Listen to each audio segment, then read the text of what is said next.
भादो के चौठा अंजोरिया ता दिन दुपहरिया नु हो ललना लिहाले गाने सजना मावा तया आइल शुभ दिनावा नु हो ललना लिहाले जाना मगने सजी शुभ दिना आइल हो।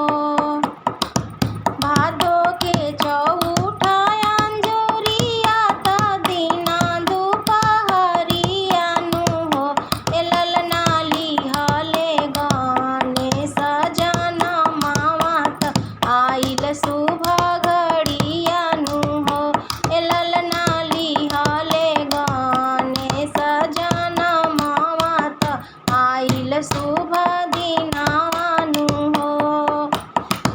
गौरा के भइले लाला नावा कैलाश पे सोहर नु हो ललना घरे घरे होखेला पूजा नावा त छवि अति सुंदर हो ललना घरे घरे होखेला पूजा नावा त छवि अति सुंदर हो।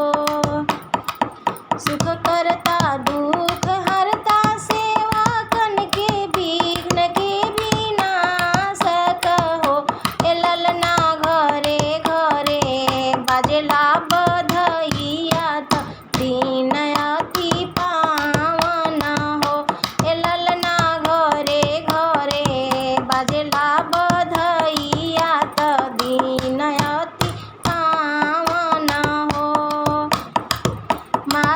बाजेला ताल मृदंग त शिव के नगरिया नु हो ललना नाचत नंदी बैलवा त देखत सुहावन हो ललना नाचत नंदी बैलवा त देखत सुहावन लगे हो।